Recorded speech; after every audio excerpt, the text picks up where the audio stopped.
এই জগতে প্রকৃত বন্ধু হতে গেলে 5টা যোগ্যতা প্রয়োজন। প্রথম যোগ্যতা, যে প্রকৃত বন্ধু সে কখনো তোমাকে মন্দ কাজ করতে বলবে না, মন্দ কাজ করতে বাধা দেবে। যে তোমাকে মন্দ কাজ করতে সহায়তা করে সে বন্ধু নয়। তোমার নেশার অভ্যাস নেই, তোমার হাতে সিগারেট ধরিয়ে দিল, সে তোমার বন্ধু নয়। এমন যদি হয় আজই তাকে ত্যাগ করো। তোমার সঙ্গে কাউকে ভালোবাসা জুটিয়ে দিল, রাতের ঘুম পালিয়ে এখন তুমি তার সঙ্গে কথা বলো, এটা বন্ধুত্বের লক্ষণ হতে পারে না। ভাগবত বলছেন, কৃষ্ণ ভজনে যে প্রীতি ভক্তি জাগিয়ে দিতে পারে না সে কখনো বন্ধু হতে পারে না।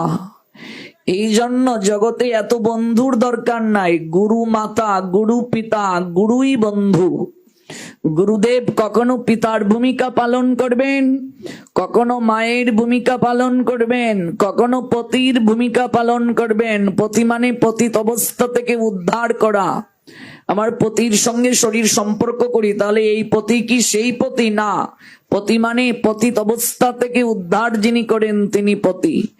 গুরু মাতা, গুরু পিতা, গুরু হন পতি। গুরু বিনা এই সংসারে নাহি আর গতি। গুরুদেব বন্ধু হন। গুরুদেবের কাছেই সকল কিছু খুলে বলতে হয়। আমরা আমাদের ভালো গুণগুলো গুরুদেবের কাছে বলি, কিন্তু শাস্ত্র বলছেন ভালো গুণগুলো নয়, গুরুদেবের কাছে সবসময় মন্দ গুণগুলো বলতে হয়। যে আমার এই খারাপ অভ্যাস আছে, কি করে আমার এই খারাপ অভ্যাসগুলো দূর হবে আপনি কৃপা করে বলুন। গুরুদেবের কাছে কখনো ভালো গুণ বলতে নেই, খারাপ গুণগুলো বলতে হয়। ভালো গুণ যা আছে তা তো আছেই, যথার্থ গুরুদেব বুঝতে পারেন। মন্দ গুণগুলোও বুঝতে পারেন, কিন্তু আমাকে তো আবেদন জানাতে হবে, এটাই শিষ্টাচার। আমার মন্দ গুণগুলো তার কাছে বলতে হবে। গুরুদেবের কাছে বসে আর কোনো আলাপ নেই, কি করে আমি ভজনে আরো অগ্রসর হব, এগুলো বলতে হবে। সম্পর্ক না থাকলে হয় না। গুরুদেবের সঙ্গে সম্পর্কটা সুদৃঢ় হবে। তিনি ভগবানের সঙ্গে আমার সম্পর্ক স্থাপন করিয়ে দেবে। দেখুন, গোবিন্দের সঙ্গে দ্রৌপদীর সম্পর্ক, যে সম্পর্ক পতির থেকেও শ্রেষ্ঠ। দুঃশাসন যখন তাকে এই ভর রাজসভায় অপমান করলো, দুর্যোধনের পরামর্শে, শকুনির পরামর্শে, কেউ যখন তাকে রক্ষা করতে পারে নাই, দ্রৌপদী তখন অভিমান করে চলে গিয়েছিলেন ইন্দ্রপ্রস্থে। সেখানে গিয়ে কপাট লাগিয়েছিলেন। পঞ্চপতি এসে করুণ স্বরে ডেকেছিলেন, কপাট খুলেন নাই। তার পিতা পর্যন্ত এসেছিলেন, কপাট খুলেন নাই। কিন্তু গোবিন্দ যখন একবার এসে মধুর সুরে ডাকলেন সখী, সঙ্গে সঙ্গে দ্রৌপদী কপাটটা খুলে এসে গোবিন্দের চরণে লুটিয়ে পড়েছিল। সবাই ডেকেছিল, কপাট খুলেননি, দরজা খুলেননি দ্রৌপদী। তাহলে গোবিন্দ যখন ডাকলেন দরজাটা কেন খুললেন? তার কারণ হলো এই জগতে যিনি পতি তার থেকেও আমার শ্রেষ্ঠ ভালোবাসাটা থাকতে হবে জগৎপতির প্রতি। আমার সন্তানের সনে আমার যে বাৎসল্য, সন্তানের প্রতি আমার যে ভালোবাসা, তার থেকে কোটি গুণ ভালোবাসাটা আমার গোবিন্দের প্রতি থাকতে হবে। আমার পিতামাতার প্রতি আমার যে ভালোবাসাটা, এই ভালোবাসাটা মৃত্যুর সঙ্গে সঙ্গে শেষ হয়ে যাবে। সর্বোত্তম ভালোবাসাটা আমার গুরুদেবের প্রতি থাকতে হবে। পিতামাতার প্রতি ভালোবাসা থাকবে দায়িত্ব মিশ্রিত, সন্তানের প্রতি ভালোবাসা থাকবে কর্তব্য দায়িত্ব মিশ্রিত। কিন্তু মনটা দেয়া যাবে না। মন পিতাকেও দেয়া যাবে না, মাতাকেও দেয়া যাবে না, স্বামীকেও দেয়া যাবে না, স্ত্রীকেও দেয়া যাবে না। তাদেরকে কি দিতে হবে? ভালোবাসা দেবে, দায়িত্ব কর্তব্য মিশ্রিত। কিন্তু এই মনটা কেবল গোবিন্দকে ছাড়া আর কাউকে দেবে না। এই জন্য গোবিন্দ গীতায় বলছেন, মন মনা ভব তোমার মনটা আমায় দাও। মনটা কেবল গোবিন্দকে আর গুরুদেবকে আর কাউকে দেবে না। সম্পর্ক স্থাপন যার হয়ে যায় তার কথা শুনতে ভালো লাগে, তার সাথে সময় কাটাতে ভালো লাগে, তার কথাই একমাত্র তখন আমাদের আস্বাদ্য। গ্রামের নিরক্ষর এক মা, অশিক্ষিতা, পড়তে জানেন না, পুত্র দূর দেশে চাকরি করে। যখনকার সময়ের কথা বলছি, মুঠোফোনের যোগাযোগ ছিল না, ফেসবুকের যোগাযোগ ছিল না, হোয়াটসঅ্যাপ, ইমো, ইনস্টাগ্রামের যোগাযোগ নয়, চিঠিতে মনের কথা আদান প্রদান করা হতো। দুঃখিনী মা প্রায় দিনেই পোস্ট অফিসে গিয়ে অপেক্ষা করেন তার খোকা কোনো চিঠি পাঠালো কিনা। এবার পোস্টম্যান, যিনি ডাক বাহক, তিনি বলছেন, ও মাসিমা, তোমাকে বারবার আসতে হবে না, তোমার খোকা যদি চিঠি পাঠায় আমি তো ঠিকানা অনুযায়ী তোমার কাছে নিয়েই যাব, তুমি কেন কষ্ট করে আসো। চাতক পাখির মতো মা অপেক্ষা করেন। হঠাৎ একদিন ঘর থেকে শুনতে পাচ্ছেন সাইকেলের বেল বাজাচ্ছে। তৎকালীন সময়ে সাইকেল চালিয়ে ডাক বাহকরা যেত। প্রাণটা মোচড় দিয়ে উঠল যে ডাক বাহক আমাদের বাড়িতে, খোকা নিশ্চয়ই চিঠি পাঠিয়েছে। কাছে এলেন, মাসিমা তোমার খোকা চিঠি দিয়েছে। চিঠিটা হাতে নিয়ে, পড়তে জানেন না তো, একটা টিপসই দিলেন। তারপর চিঠিটা বুকে নিয়ে সঙ্গে সঙ্গে গ্রামের মাস্টার মশাইয়ের বাড়িতে দৌড় দিলেন। মাস্টার মশাইকে ডাকছেন, ও মাস্টার মশাই, আমার খোকা চিঠি পাঠিয়েছে, একটু পড়ে শোনাবেন কি লিখেছে। মাস্টার মশাই খামটা খুললেন, চিঠিটা বের করলেন, পড়তে শুরু করলেন। চিঠিতে লেখা, প্রিয় মা, তুমি আমার প্রণাম নিও, কতদিন তোমার মুখটা আমি দেখি না, তোমাকে বড্ড মনে হয়, তোমার হাতে রান্না করা খাবার কতদিন খাই না। সঙ্গে সঙ্গে মায়ের চোখ বেয়ে ঝরঝর করে জল পড়তে শুরু করলো। মা হাউমাউ করে কাঁদতে শুরু করলেন। একই কথা মাস্টার মশাই পড়ছেন, কিন্তু মাস্টার মশাইয়ের চোখে জল নেই। কিন্তু একই কথা মা শুনছেন, মায়ের চোখে জল। বলুন তো কেন? তার কারণ মাস্টার মশাই যার কথা পড়ছেন তার সঙ্গে মাস্টার মশাইয়ের কোনো সম্পর্ক নাই, কিন্তু মা যার কথা শুনছেন তার সঙ্গে তার নারীর সম্পর্ক আছে। এই জন্য গোবিন্দের কথা শুনলে তার চোখেই জল আসে, যার সঙ্গে গোবিন্দের সম্পর্ক হয়ে গেছে। যার সঙ্গে গোবিন্দের সম্পর্ক হয়ে গেছে তার চোখে ঝরঝর করে জল পড়ে, আর যার সঙ্গে গোবিন্দের সম্পর্ক নাই তার চোখে জল নাই। কতদিন তোমায় দেখি না, সঙ্গে সঙ্গে মা কাঁদছেন। আমরাও তো কতদিন গোবিন্দকে দেখি না, আমরা তো তার কাছেই ছিলাম। ওই সৎ চিত আনন্দ গণধাম ভগবত ধামই আমাদের আশ্রয় ছিল। কর্মে বিস্মৃতির কারণে আমরা দূর দেশে জম্বুদ্বীপে এসে গেছি, কতকাল তার সঙ্গে সাক্ষাৎ নাই। গোবিন্দের সঙ্গে যার সম্পর্ক, গোবিন্দের কথা শুনে তার ক্লান্তি আসে না, আরো শুনতে চায়। একবার চিঠি পড়া শেষ হলো, মা কেঁদে কেঁদে বলছেন, মাস্টার মশাই আরেকবার যদি আমায় পড়ে শোনাতেন। সবে তো পড়লাম, শুনলেই তো, আরেকবার পড়ে শোনান না। দেখো মায়ের ইচ্ছে মিটছে না, ছেলে কি লিখছে এই কথাগুলো আবার শুনতে চায়। ভগবানের সঙ্গে যার সম্পর্ক, ভগবানের সঙ্গে যে ভক্তের সম্পর্ক হয়ে গেছে, সে ভগবানের কথা শুনে তৃপ্ত হয় না, বারবার শুনতে চায়। এই যে এত গরম, এরপরও আপনাদের কষ্ট দিচ্ছে না, তার কথা শুনতে ভালো লাগছে। কেন জানেন? আপনারা তাকে ভালোবাসেন। ভালোবাসলে সব হয় রে মা, একমাত্র ভালোবাসার দ্বারাই সম্ভব হয়। তাই আজ দ্রৌপদী কাঁদতে কাঁদতে আড়ালে নিয়ে গোবিন্দকে বলছেন, চরণে প্রণাম দিয়ে, গোবিন্দ, আমি তো কুরুবংশের সম্রাজ্ঞী পাটরানী ছিলাম, তাহলে আমার এত দুঃখ কেন, আমার এত যন্ত্রণা কেন? আজ আমি বনবাসিনী, বনে বনে ঘুরি, কেন আমার এত দুঃখ?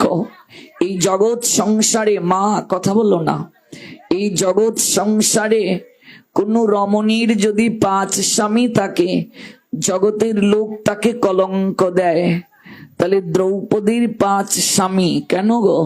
কারণ কি? এই 5 স্বামী থাকার পরও তিনি পতিব্রতা, এগুলো জানতে হয়। নতুবা অন্য ধর্মের লোকেরা আপনাকে কলেজ ইউনিভার্সিটিতে পড়তে গিয়ে যখন প্রশ্ন করবে, আপনি উত্তর দিতে পারবেন না যে তোদের ধর্মে নাকি নারীর এত মর্যাদা, তবে এক নারীর 5 স্বামী, এটা কি করে সম্ভব? জিজ্ঞেস করুন 100 সনাতনী হিন্দুকে, বলতে পারবে না। কারণ আমরা মহাভারত পড়ি না, পড়লেও নিজেরা বুঝবো না। একজন তত্ত্বদ্রষ্টা গুরুর মুখ থেকে যদি না শুনি। দেখুন, দীক্ষা গুরু, দীক্ষা নিয়েছি, তিনি আমাকে যে সবসময় গাইড করতে পারবেন তা কিন্তু নয়, সম্ভব নয়। এই জন্য শ্রবণ গুরুর সহায়তা নিতে হয়। শ্রবণ গুরু কাকে বলে? শ্রবণ গুরুই শিক্ষা গুরু, যার নিকট থেকে আমি ভগবানের কথা শ্রবণ করি সব সময়, নির্দেশনা নেই, যিনি আমাকে শেখান, জানান, সেই গুরুও দীক্ষা গুরুর ন্যায় আলাদা নয়, এক দৃষ্টিতে দেখবে, নতুবা অপরাধ হয়ে যাবে। তাহলে আজ আমরা ইন্টারনেটের কল্যাণে সব পাচ্ছি, কিন্তু আমাদের আকাঙ্ক্ষাটা কম, লালসাটা কম, আমরা জানতে চাই না। গুরু বৈষ্ণব গৃহে আসলে তার কাছে এসে বসতে হয়, তার কাছে বসে জ্ঞান উপদেশ নিতে হয় এবং নিজের জীবনে একটু একটু করে পালন করতে হয়। যখনই আমি কিংকর্তব্য বিমূঢ় হয়ে যাব, নিজে যখন আমি কোনো সিদ্ধান্ত নিতে পারবো না, তখনই আমাকে খুলে বলতে হবে আমার সমস্যার কথা গুরুদেবের কাছে। গুরুদেবের কাছে কোনো কিছু লুকাতে নেই, আমার শারীরিক কথাও লুকাতে নেই, মানসিক কথাও লুকাতে নেই। ডাক্তারের কাছেও শারীরিক কথাও লুকাতে নেই, মানসিক কথাও লুকাতে নেই। আচ্ছা, ডাক্তারের কাছে কোনো রোগী যদি কোনো কিছু লুকায়, তার চিকিৎসা করা সম্ভব? আর গুরুদেব বলেন ভবরোগের ডাক্তার, তার কাছে যদি আমি লুকাই, তাহলে আমারও কোনোদিন ভজনে ঊর্ধ্বগতি হবে না। এই জন্য আমার গুরুদেব সবসময় বলতেন, বাবা তোমাদের সবসময় উচিত মন্দ গুণগুলো আমার কাছে এসে বলা, যে ভালো গুণ তো আছেই, কিন্তু যে খারাপ গুণগুলোর কারণে তুমি অগ্রসর হতে পারছো না, সেগুলো বলবে, সেগুলোই গুরুদেবের কাছে বলা উচিত। সবার কাছে নয় রে মা, যে কোনো সাধুর কাছে বলবে না। জগতে রাবণ বেশধারী সাধুর অভাব নাই, হিতে বিপরীত হবে। যাকে তুমি দীর্ঘদিন পরীক্ষা করে আচার আচরণ তুমি নিরীক্ষণ করে হরিকথা শুনে উপলব্ধি করতে পেরেছো তিনি আচরণশীল সাধু, তার দ্বারা তোমার কল্যাণ সম্ভব। পরীক্ষা না করে কাউকে দীক্ষা গুরুও গ্রহণ করবে না, শিক্ষা গুরুও গ্রহণ করবে না, পরীক্ষা করে গ্রহণ করবে, নতুবা ঠকবে। আমাদের সমাজে দীক্ষা নিতে হয় বলেই নিয়ে নেই, এটাই আমাদের দুর্দশা। দীক্ষা নিয়ে আর কোনো যোগাযোগও রাখি না, গুরুদেবও যোগাযোগ রাখেন না এবং হাতে কলমে শিক্ষাও দেন না। এত এত শিষ্য, সময় কোথায় তার দেখিয়ে দেয়ার? এই জন্য যে গুরুদেবের অধিক শিষ্য, সেই গুরুদেবের কাছ থেকে দীক্ষা নেওয়াও উচিত নয়। কারণ আমাদের গোস্বামীগণ বললেন অধিক শিষ্য গ্রহণ করিবে না। অধিক শিষ্য যদি গ্রহণ করে, সেই গুরুদেব কজনকে মানুষ করবে, কজনকে গাইড করবে? যদি আমার গুরুদেবকে একটু আমার বাড়িতে নাই আনতে পারলাম, নিজের হাতে রান্না করে একটু তাকে প্রসাদী পাওয়াতে না পারলাম, এই যোগ্যতাই যদি আমার অর্জন না হলো, তাহলে তো আমার সম্পর্ক হলো না। মন্ত্র পেলাম বটে, কিন্তু তার সন্তান রূপে স্বীকৃতি হলো না। এই জন্য দীক্ষা নেওয়ার আগে বুঝতে হবে তিনি পরম্পরায় আছেন কিনা, তিনি সৎ আচরণশীল কিনা। এগুলো জেনে দীক্ষা নিতে হবে, বুঝে দীক্ষা নিতে হবে। তিনি ভগবানকে নিবেদন করে প্রসাদ পান কিনা। যে গুরুদেব আহার শুদ্ধ শিষ্যকে করতে বলেন না, নিজেও আচরণশীল নন, কিংবা নেশা করেন, পরম্পরা নাই, পরিবারভুক্ত নয়, তার কাছ থেকে দীক্ষা নেওয়া যাবে না। যদি প্রথাগতভাবে আপনি দীক্ষা নিয়েও নেন, পরে যদি বুঝতে পারেন আপনি ঠিক জায়গায় নাই, তখন আপনাকে আবার সংস্কার হতে হবে। সংস্কার মানে প্রমোশন, ভক্তির ঊর্ধ্ব স্তরে যাওয়ার জন্য আরেকজন তত্ত্বদ্রষ্টা গুরুদেবের কাছ থেকে পুনরায় দীক্ষা নিতে হবে। এটি নিয়ম। কারণ আজকাল অধিকাংশ লোকেরাই যে দীক্ষা নিতে হয় বলেই নিচ্ছে, জানেই না এই সকল বিষয়। কিছু মূর্খ লোকেরা বলে আমার গুরুদেব যাই করুন তা আমার দেখার বিষয় নয়, আমি তো করছি না। কি ভুল কথা বলে বলুন তো। যে গুরুদেব আমায় হাতটা ধরে ভগবানের কাছে নিয়ে যাবে, যে আমাকে ভগবান দর্শন করিয়ে দেওয়ার যোগ্যতা রাখবে, যে আমাকে ভগবানের কাছে নিয়ে যাওয়ার পথ প্রদর্শক হবে, তিনি নিজেই যদি অন্ধ থাকেন আমাকে কি করে পথ দেখাবেন? এক অন্ধ তো আরেক অন্ধকে পথ দেখাতে পারে না। যে গুরুদেব পুরুষোত্তম ব্রত পালন করেন না, আমাকে কি বলবেন তুমি ব্রত করো? যে গুরুদেব একাদশীতে রুটি খায়, তিনি কি আমাকে বলবেন রুটি খেও না? যে গুরুদেব নির্জলা করেন না, তিনি কি আমায় বলবেন নির্জলা করো? আচ্ছা, ভালো স্কুলে আপনি আপনার সন্তানকে ভর্তি করাবেন, আপনি সন্তানকে কত পড়াশোনা করান? যদি পরীক্ষায় সে এলাও না হয়, তাহলে সরকারি ভালো স্কুলে ভর্তি হওয়ার সুযোগ আছে? কথা বলুন। ইউনিভার্সিটিতে আপনার সন্তান চান্স পাবে, তাকে কোচিং করতে হয় কিনা, পড়াশোনা করতে হয় কিনা? আপনি পড়াশোনা না করে কি ইউনিভার্সিটিতে চান্স পেতে পারবেন? ঠিক তেমনি ভালো স্কুলে ভর্তি হতে গেলে যেমন পড়াশোনা করতে হয়, পরিশ্রম করতে হয়, ভালো গুরুদেবের কাছ থেকে দীক্ষা নিতে গেলেও আপনাকে পড়াশোনা করে, আচরণ করে, গুরুদেব দেখবেন পরীক্ষা করে আপনি এলাও হয়েছেন কিনা, তারপর আপনাকে দীক্ষা প্রদান করবেন। গৌর প্রেমানন্দে। এটাই হলো নিয়ম। আপনি গিয়ে যদি কান্নাকাটি করেন যে আমার সন্তানটাকে এই স্কুলটাতে ভর্তি করিয়ে দেন, করিয়ে দেন, করিয়ে দেন, করবে? যদি এলাও না হয়, পরীক্ষা এলাও না হলে করবে? হ্যাঁ। তো এই ক্ষেত্রে আমরা ঠিকই বুঝি, কিন্তু গুরুকরণ করার ক্ষেত্রে আমরা তখন বুঝি না, উপলব্ধি করি না। এটি হলো আমাদের জীবনে দুর্দশা, এটি আমাদের জীবনে দুর্ভাগ্য। এই দুর্ভাগ্য থেকে আমাদের বের হতে হবে, এই দুর্দশা থেকে আমাদের বের হতে হবে। এই জন্য দীক্ষা এত সহজ নয়।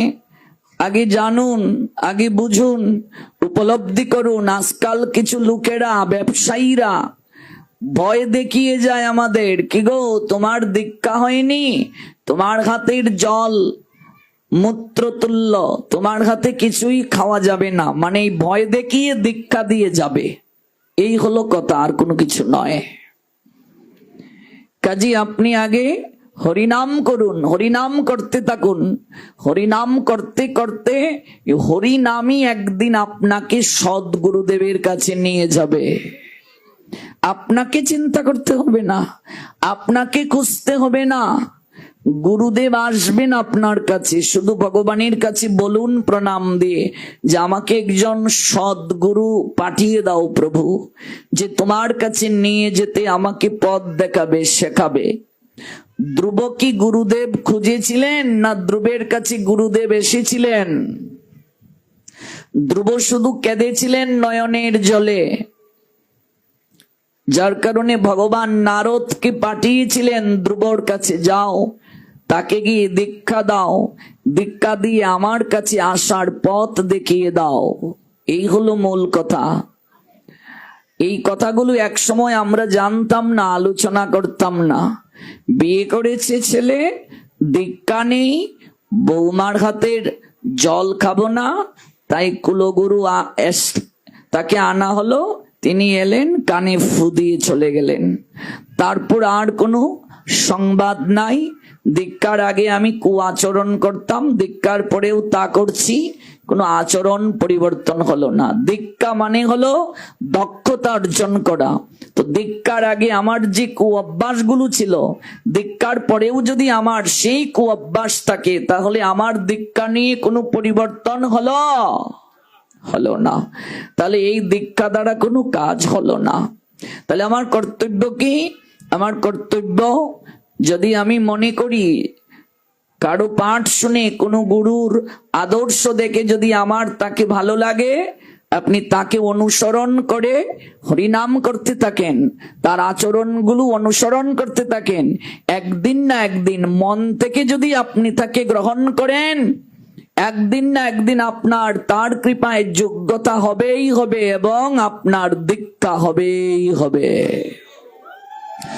যোগ্যতা অর্জন করুন, যোগ্যতা ছাড়া হবে না। যোগ্যতাবিহীন কিছুই হয় না। দ্রৌপদী কিং কর্তব্য বিমূঢ়, কি করবেন বুঝতে পারছেন না। তাই গোবিন্দকে নিবৃতে ডেকে বললেন, আমার এত কষ্ট কেন? কেন আমার এত যন্ত্রণা? একটিবার আমায় বলুন সখা, আমার এত কষ্ট কেন? গোবিন্দ তখন বললেন, দ্রৌপদী, তোমার এই দুঃখের পশ্চাতে দুটি কারণ। এক হলো তোমার এই দুঃখের জন্য তুমি নিজে দায়ী, তোমার প্রারব্ধ কর্ম। দুই হলো এর পিছনে তোমার পিতা দায়ী। ভালো করে লক্ষ্য করবেন কথাগুলো। এগুলো জানার বিষয়, বোঝার বিষয়। এগুলো জানার চেষ্টা করছি না আমরা। প্রারব্ধ কর্মটা কি? এই দ্রৌপদী পূর্বজন্মে তিনি ছিলেন মেধা ঋষির কন্যা। দ্রৌপদী পূর্বজন্মে কোন ঋষির কন্যা ছিলেন? মেধা ঋষির কন্যা। যে মেধা ঋষির সঙ্গে দুর্বাসা ঋষির বন্ধু ছিল, ওই দুর্বাসা ঋষির বন্ধু মেধা ঋষি, তার কন্যা। সেই দ্রৌপদীর পূর্ব জন্মে তার নাম ছিল মালতী। কি নাম ছিল? মালতী। মেধা ঋষির কন্যা মালতী। অপূর্ব সুন্দরী তিনি ছিলেন। শৈশবেই তার মাতৃবিয়োগ হয়ে যায়, মা মারা যান। তিনি পিতার তত্ত্বাবধানে লালিত পালিত হন। দিনে দিনে যৌবন প্রাপ্ত হন। যেহেতু খুবই সুন্দরী তিনি ছিলেন, পিতা তাই যৌবন এসেছে কন্যার, বিবাহ দেওয়ার জন্য উঠে পড়ে লেগেছেন। এমন একজন সৎপাত্র অনুসন্ধান করছেন। কিন্তু সবার কপালে তো আর সুখ সয় না রে মা। দ্রৌপদীর পিতা তার পুত্রীর জন্য পতি চয়ন করতে গিয়ে একদিন মারা যান, দেহত্যাগ করেন, মরে গিয়েছেন। বিয়োগ হয় তার। মালতী অজুর দ্বারায় ক্রন্দন করছেন, জগতে আমার আর কেউ রইল না, আমার পিতাও আমাকে ছেড়ে চলে গেলেন। যথা নিয়মে সৎকার্য সম্পাদন করলেন। এই জগতে যাদের পুত্র নেই, কেবল কন্যা আছে, সমাজের লোকেরা তাদেরকে টিকা টিপ্পণী করে, সমালোচনা করে, ওরা অপরাধ করবে। পুত্র যাদের নেই, কন্যাই পিতামাতার মুখে আগুন দেবে। কথাটা বুঝাতে পেরেছি? যাদের পুত্র নেই, মুখে আগুন কে দেবে? কন্যা। শ্রাদ্ধ কে করবে? কন্যা। পিণ্ড কে দেবে? কন্যা। যদি স্বামী মারা যায়, স্ত্রী থাকে, স্ত্রী মুখে আগুন দেবে, স্ত্রী শ্রাদ্ধ করবে। আর যদি স্ত্রী না থাকে, কন্যা করবে। কন্যাও যদি না থাকে, স্ত্রীও যদি না থাকে, ভাই করবে। ভাই যদি না থাকে, ভ্রাতুষ্পুত্র করবে। ভাইয়ের ছেলে সবার পরে। আমাদের সমাজে ভাইয়ের ছেলেকে আমরা আগে দিয়ে দেই কেন? এটা একটা সমাজ বানানো নিয়ম। নিয়মটা কি? মুখে যে আগুন দেয় সে সম্পত্তিতে অধিকার প্রাপ্ত হয়, সামাজিক নিয়ম। এই জন্য ভাইয়ের ছেলেকে দিয়ে সম্পত্তি দখল করার একটা বন্দোবস্ত। এগুলো কুসংস্কার। মনে রাখবে, মেয়েই সকল কার্য করবে। 10 দিনে গিয়ে 11 দিনে করবে। গরুর পুরাণে আছে 11 দিনেই করা যায়। যদি আপনারা 11 দিনে করতে চান তাও পারবেন, কারণ সবারই 10টা পিণ্ড। ব্রাহ্মণের ক্ষেত্রেও 10টা পিণ্ড দেয়া হয়, ক্ষত্রিয় বৈশ্য শূদ্র প্রত্যেকের ক্ষেত্রেই 10টা পিণ্ড। 10টা পিণ্ডের উপরে নাই। কেমন? গরুর পুরাণে আছে। যদি আপনি চান সবাই মিলে 11 দিনে করতে, তাও করতে পারবেন। বা অন্যান্য পুরাণে এমনও আছে 11 দিনে আছে, কেউ 13 দিনে করে, 15 দিনে করে, 30 দিনে করে। কিন্তু কেউ যদি 10 দিন অশৌচ গিয়ে 11 দিনে করতে চায়, গোষ্ঠীর সব মিলে যদি তারা এই সিদ্ধান্ত নিতে চায়, শাস্ত্রে কোনো নিষেধ নাই। গরুর পুরাণে আছে, সে 11 দিনেও করতে পারবে। এটি আপনাদের ব্যক্তিগত বিষয়। তো মেয়ে সকল কার্য করবে। মেয়ে সন্তান হলে অনেকের কষ্ট হয়। মেয়ে কিংবা ছেলে মূল কথা নয়, মানুষ করতে হবে। মানুষ সন্তান যদি ভক্ত না হয়, কারো দ্বারা পিতামাতা উদ্ধার হয় না। পিণ্ড শব্দের অর্থ প্রসাদ। আমরা পিণ্ড কি দিয়ে দেই? চালের গুঁড়া দিয়ে, আটা দিয়ে, তারপর সেখানে কালিজিরা, তিসি ইত্যাদি দেই। কিন্তু ভগবানকে রন্ধন করে, অন্ন প্রসাদ নিবেদন করে মহাপ্রসাদ দেবে পিণ্ড। মেয়েই সকল কার্য করবে। কাশিতে গিয়ে দেখো, গয়াতে গিয়ে দেখো, হাজার হাজার মেয়েরা মা বাবার কাজ করছে। মেয়েকে এখনো আমাদের সমাজে হীন চোখে দেখা হয়। বংশে বাতি জ্বালাবে কে, এই নিয়ে শাশুড়ি কথা শুনিয়ে দেয়, মনের মাঝে কষ্ট থাকে। কিন্তু যারা বিজ্ঞান জানে, মনে রাখবে, মেয়ে সন্তান হওয়ার পশ্চাতে মায়ের কোনো দোষ নেই, মায়ের কোনো হাতও নেই।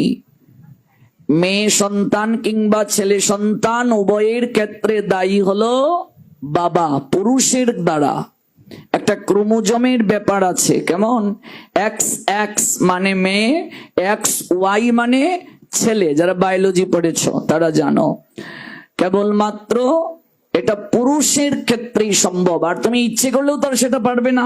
এটা ভগবানেরও কৃপা প্রয়োজন। কাজে মেয়ে হলে মাকে দোষারোপ করা এটা উচিত নয়, এটা হলো মূর্খতা। মেয়ে হওয়ার পশ্চাতে মা দায়ী নয়, বাবা দায়ী। কেমন? এই জন্য যাদের মেয়ে হয়েছে, ছেলে নেই, মেয়েকে সংস্কার দিন।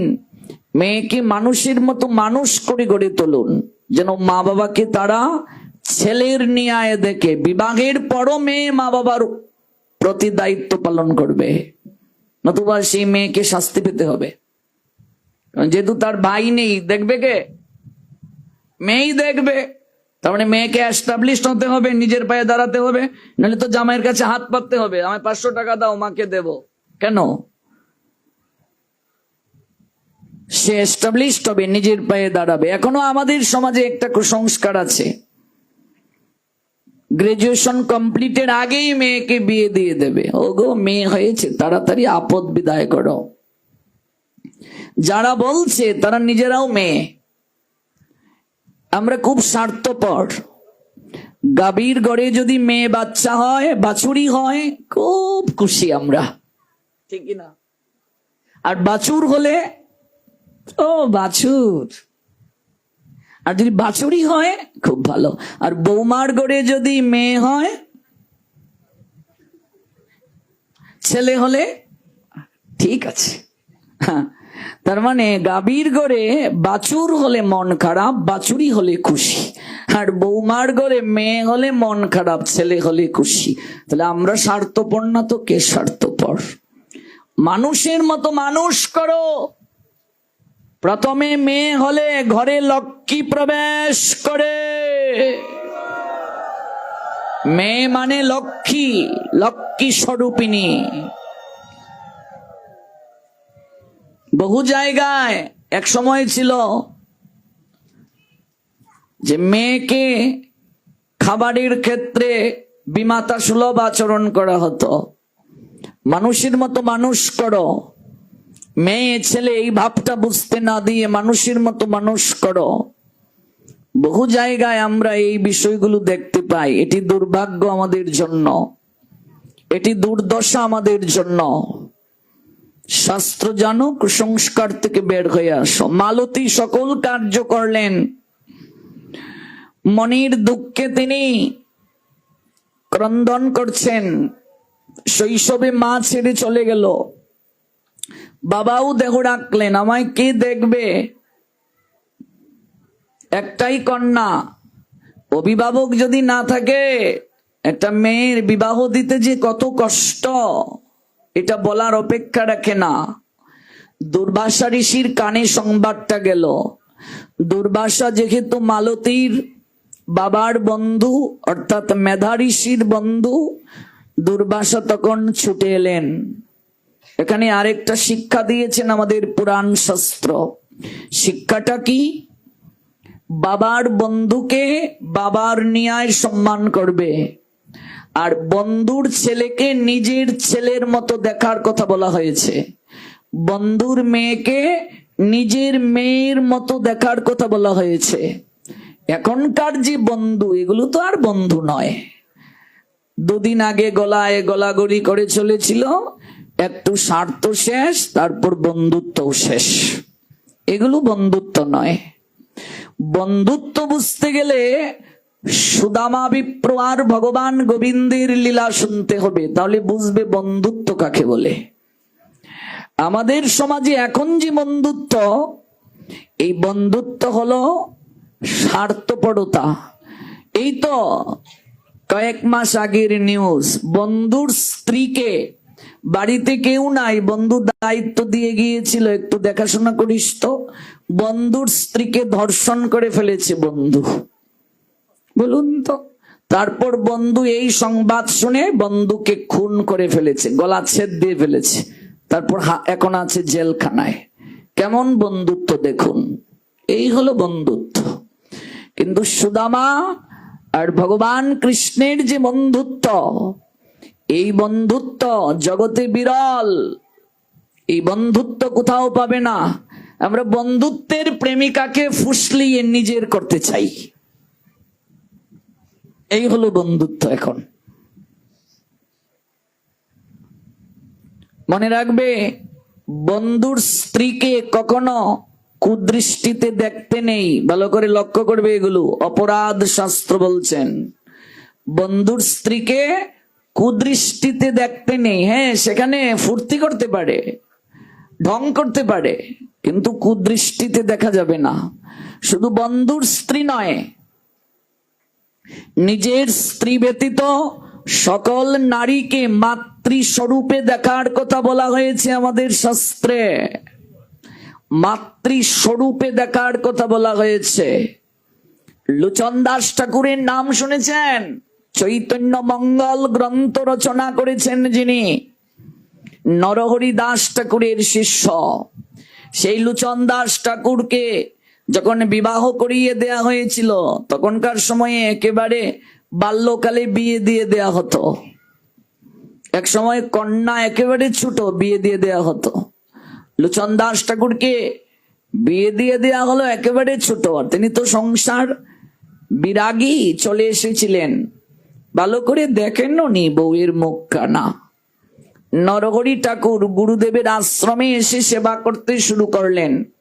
এদিকে কন্যা বড় হলো, যৌবনে পড়লো, যেহেতু বিবাহিত, বরের কুশ করছেন শ্বশুর, তার কন্যার বরের অনুসন্ধান করছেন কোথায় পাওয়া যায়। তখনকার সময় তো আর এত উন্নত যোগাযোগ ব্যবস্থা ছিল না।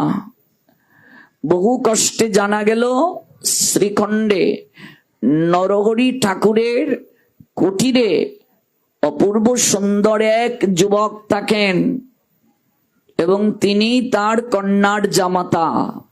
একটা চিঠি পাঠালেন নরহরি দাস ঠাকুরের কাছে,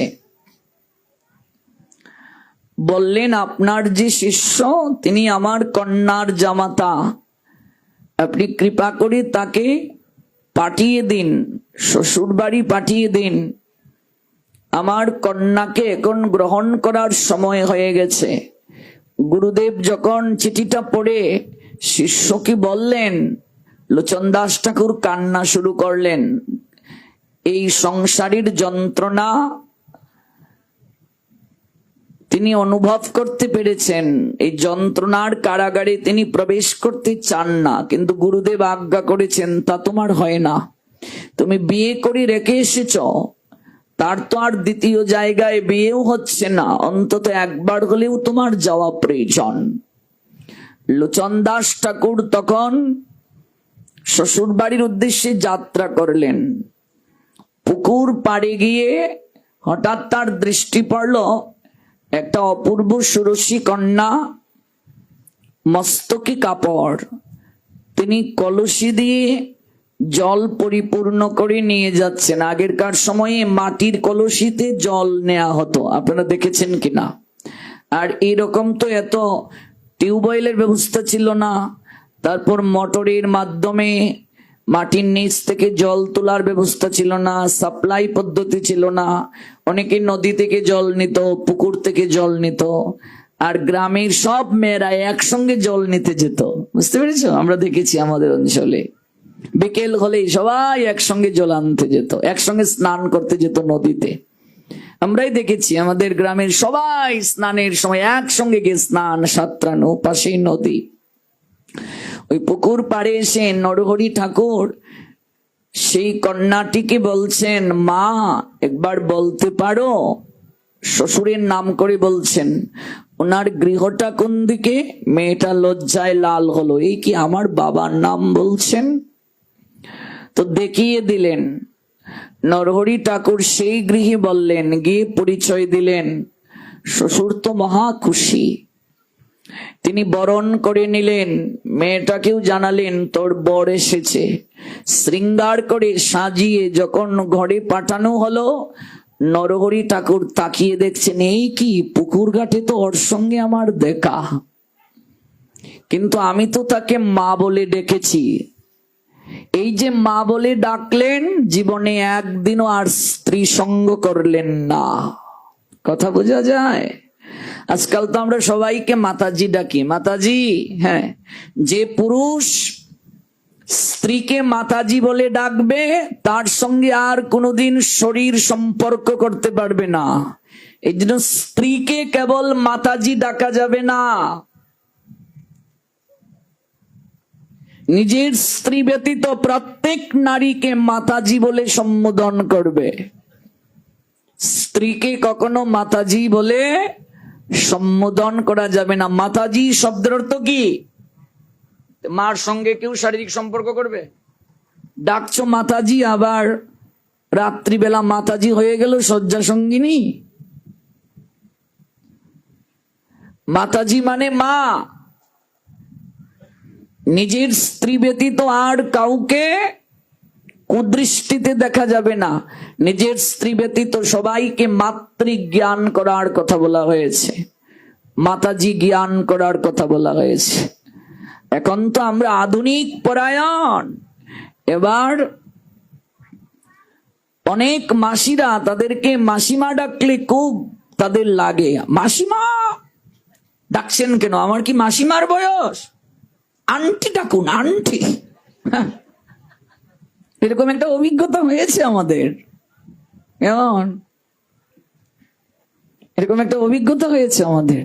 মানে উনি খুব কষ্ট পাচ্ছেন, ওনাকে মাসিমা কেন বলা হলো? আংটি আংটি আন্টি, হ্যাঁ আন্টি না দেখে আংটি ডাকো। হ্যাঁ, কি যুগ এলো। হ্যাঁ, সন্তান যদি একটু ইংলিশ মিডিয়ামে পড়ে, মা গর্ব করে বলে, আমার মেয়েটা বাংলায় বলতেই পারে না। খুব গর্ব, খুব গর্ব, বাংলায় বলতে পারে না। তখন মাকে মা ডাকলে বড্ড লজ্জা হয় হাই সোসাইটিতে। এই মা ডাকছিস কেন? দেখিস না ওরা সবাই মাম্মি ডাকে, মাম্মি ডাকবে তো মা মাম্মি, মা মম, মাম্মাম, এগুলো হয়ে গেছে এখন। আর বাবা একটু টাকা পয়সা হয়ে গেলে বাবা হয়ে গেল পাপ্পা, বুঝতে পেরেছি? আর ড্যাড তো আর বলার অপেক্ষায় রাখে না, বাপ হয়ে গেছে মরা। ড্যাড মানে মরা। এখানে আছে নাকি কোনো মরা? হ্যাঁ, ড্যাড। মা মাম্মি আর বাপ ড্যাড। আর বাবাকে অনেকেই ডাকে পাপ্পা, পাপ্পা এরকম বলছে। পাপ্পা শব্দের অর্থ জানো?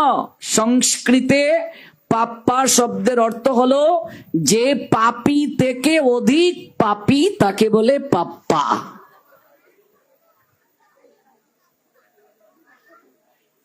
যে পাপী থেকেও অধিক পাপী তাকে কি বলে? পাপ্পা। তাহলে তার বাচ্চা কি ডাকতেছে বাপকে? এক বচন, বহু, এক বচন, দ্বিবচন, বহু বচন। পাপ্পা মানে বহু বচন, অর্থাৎ পাপীদের মাঝে যিনি শ্রেষ্ঠ সর্দার সে হলো পাপ্পা। বুঝতে পেরেছ? আমরা কেমন অসভ্য। আমরা বাবা থেকে পাপ্পা, পাপ্পা ডাকলে খুব খুশি হয়, পাপ্পা বলছে।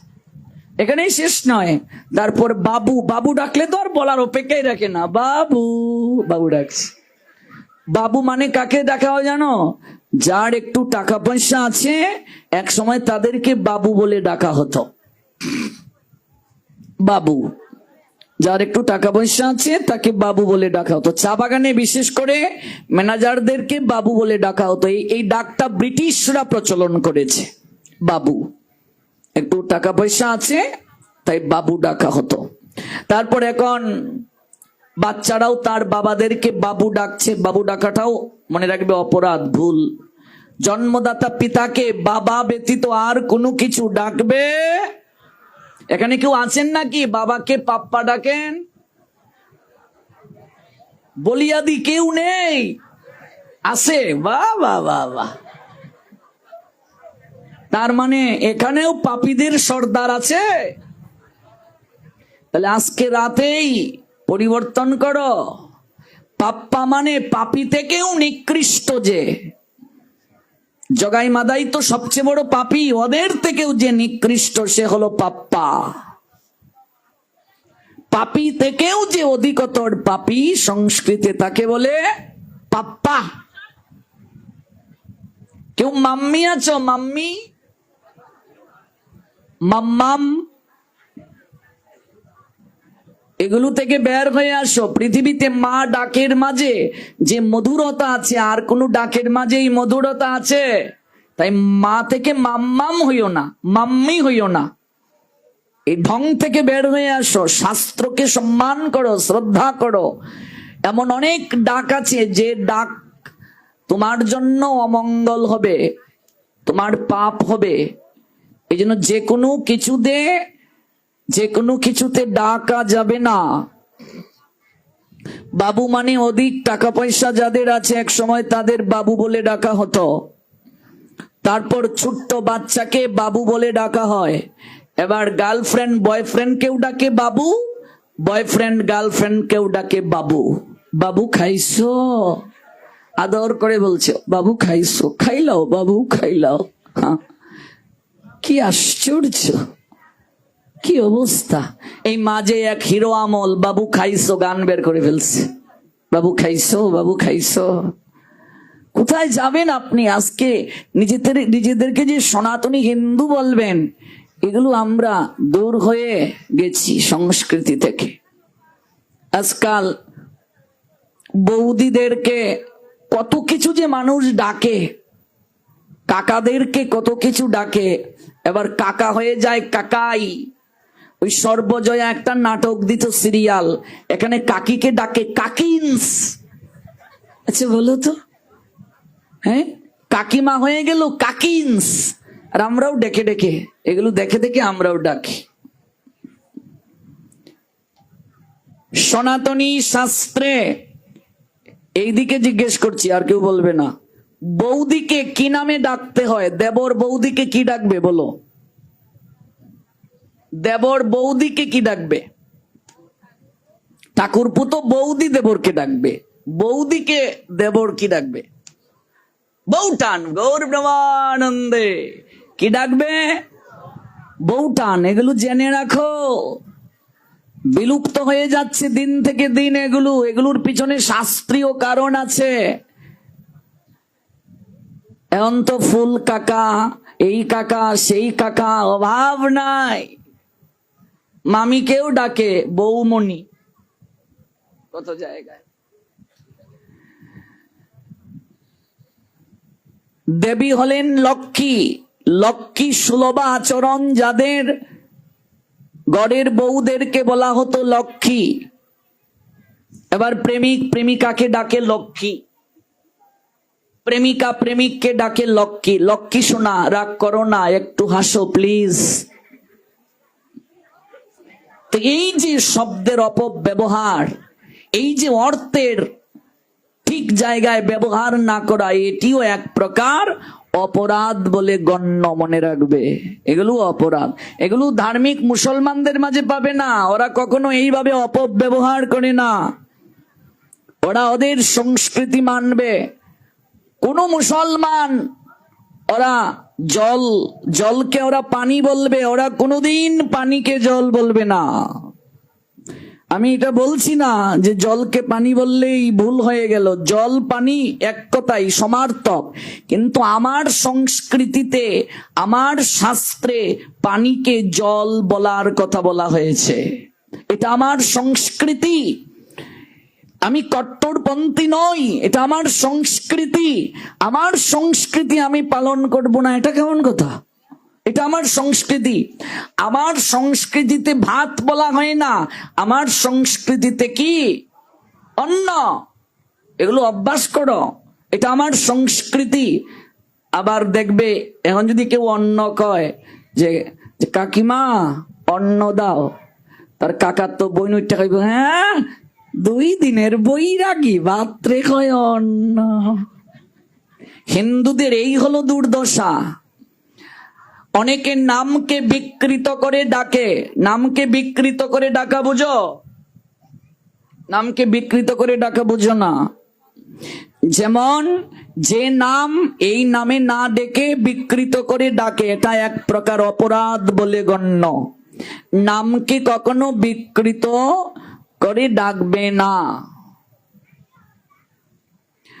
নাম হলো কানাই, কত সুন্দর নাম, ভগবানের নাম। আদর করে ডাকে কান্না কান্নু কান্নু। মা কি ডাকে? মা কি ডাকছো? কনু কি গো? কয় না, আদর করে ডাকি, ছেলের নাম কানাই। হাসুন মারি কপালে বেটি। ভগবানের নাম কানাই, তুই কস কনু। নরকেও তো তোর জায়গা হবে না, নাম বিকৃত করিস। বহু জায়গায় আছে নাম। ব্রজেশ্বর ডাকে ব্রজ ব্রজ ব্রজ। গোপাল ডাকে গুপু গুপু গুপু।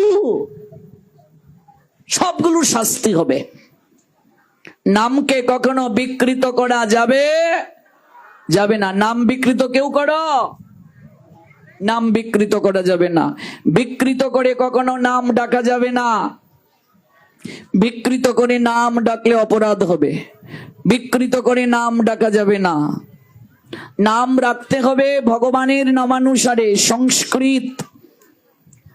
সংস্কৃতের অর্থ উপলব্ধি করে বৈদিক নাম রাখতে হবে। যে কোনো নাম রাখা যাবে না। তিথি নক্ষত্র দিনক্ষণ বিচার করে নাম রাখবে। এমন নাম রাখবে যে নাম ডাকলে তোমার মঙ্গল হয়। অনেকেই প্রশ্ন করেছেন, স্ত্রী কি স্বামীর নাম ধরে ডাকতে পারবে? পারবে? কেন পারবে না বলো? স্ত্রী কি স্বামীর নাম ধরে ডাকতে পারবে? পারবে না।